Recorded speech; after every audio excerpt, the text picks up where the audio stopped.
Good morning, everyone. So, as Angela said, I'm Laura, and I'm one of the summer students here. And a few weeks ago, I had the incredible opportunity to travel to the Dominican Republic with Canadian Baptist Ministries on a short-term mission trip. We helped run vacation Bible schools, served at a summer camp, worked on a farm. I even got to catch a tarantula, and partnered with lots of local churches. While I learned many things during this time, one lesson that stayed with me more than anything else was the power of hospitality and community. So before we begin, I'd like everyone to stand up if you can and just take a moment, find someone nearby that you didn't come with, and shake their hand and welcome them here this morning.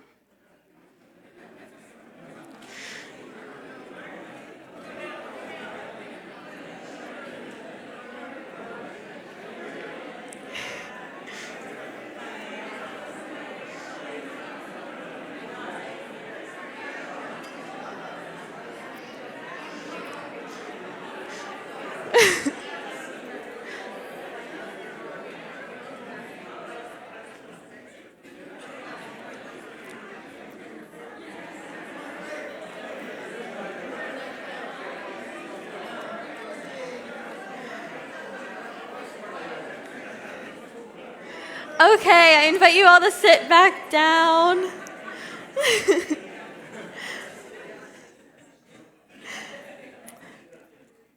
So that felt pretty good, didn't it? It only took about 30 seconds to make someone feel seen and welcome.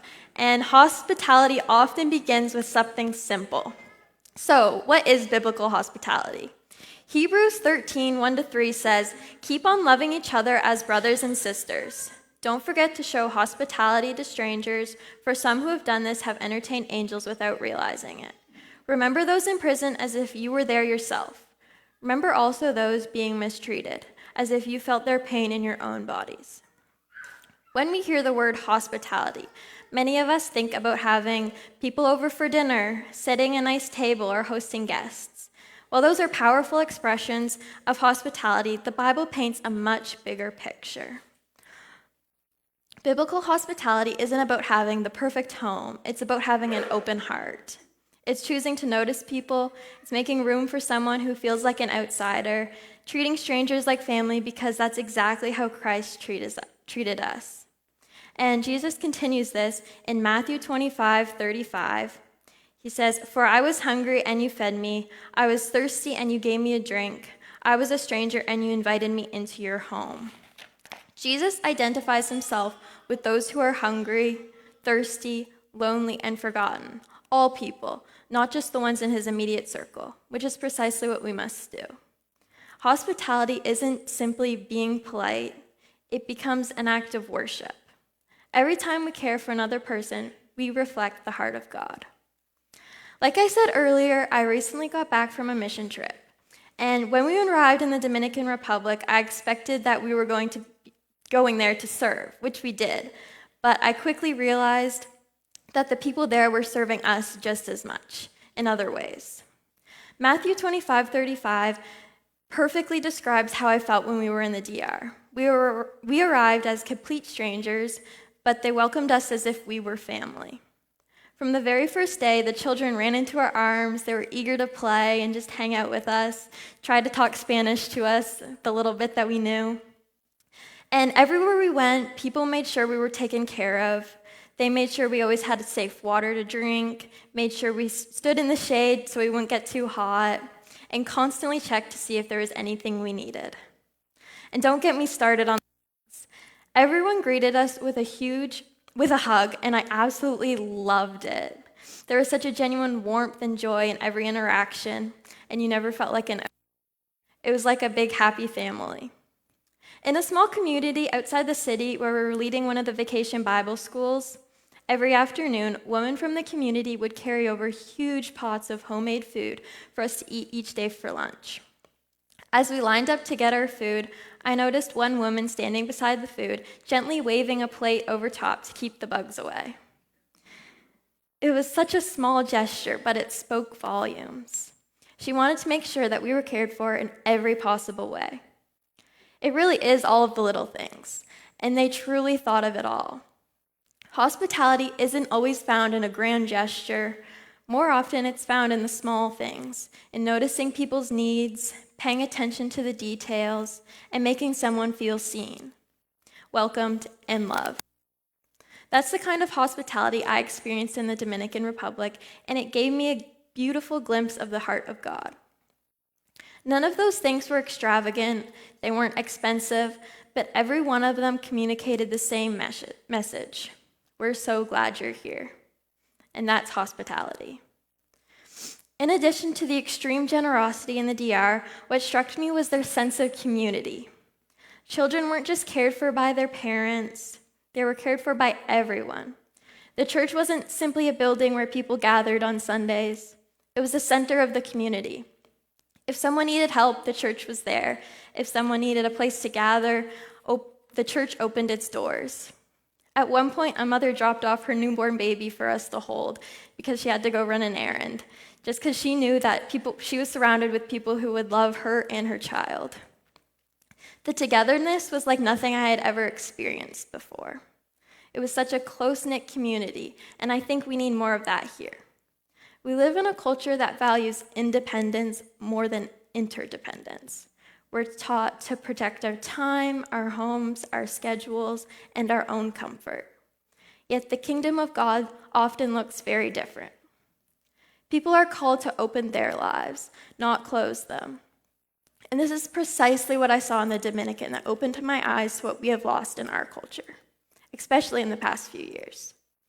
In Canada, we experienced something that I learned about when I was in the Dominican called cultural immaturity, which is more of a self-absorbed and self-centered culture where we more keep to ourselves, compared to a mature culture, which is more of a togetherness that I saw in the DR. And Romans 12:2 says, "Don't copy the behavior and customs of this world, but let God transform you into a new person by changing the way you think. Then you will learn to know God's will for you, which is good and pleasing and perfect." I'm going to repeat the first part. Don't copy the behavior and customs of this world, but let God transform you into a new person by changing the way you think. We cannot conform to the culture in which we live that encourages selfishness. This verse calls us to resist the pressures and values of the world around us and emphasizes a transformation with God. To be conformed implies an acceptance of societal norms, while to be transformed suggests an ongoing renewal with God. Allowing this transformation with God to happen will lead us to actions that reflect His love and character, which is what we should always be striving to do rather than blending in with the culture around us. Hospitality is a powerful way that God transforms us. Welcoming others with open arms reflects God's heart and purpose, moving beyond mere social obligation and embodying His grace. I encourage us all today to seek His renewal and transformation in our own hearts, to foster a spirit of service that aligns with God's will. I encourage us to disregard this cultural immaturity and open our hearts to others. This doesn't only impact your own life, but also transforms communities and can help spread the love of God through hospitality that you are extending. Every act of hospitality pushes back against selfishness. Every invitation says, "My life isn't just about me." Every welcoming smile reminds someone they matter. Every meal shared reflects the table Jesus invites us to. One moment that stayed with me from Vacation Bible School in the DR was during snack time. I was hanging out and playing with a group of girls, the group in this photo, and they saw that I didn't have a snack in my hand, but they all had their snacks, and they just continued to offer it to me. And I just thought that that was so amazing, because these girls, most of them would be materially quite poor, and the little food that they had, they wanted to offer it to me. And that just showed me that sometimes those who don't have the most understand generosity the best. There was also one little girl, she had lip gloss, and I told her that it was very pretty. And mind you, this lip gloss is probably shared with the whole community, all the girls. And before I realized what she was doing, she started putting it on me. It's the little girl that I'm holding in this picture. And I just thanked her for her generosity. I was really hoping I don't get sick, and I did not. But it just shows the generosity of everyone, even the littlest of kids. It was also really amazing to see how willing everyone was to give their time, even then when they might not have much of it. Whole families were pitching in to help run the summer camps that we participated in. A grandmother might have been in the kitchen cooking while the father was leading devotions, mother and daughter both counseling. Everyone was doing whatever part that they could to help. In this camp, it was completely run by volunteers. One young adult, Raul, who was very involved in the church that we were partnering with, worked double the week before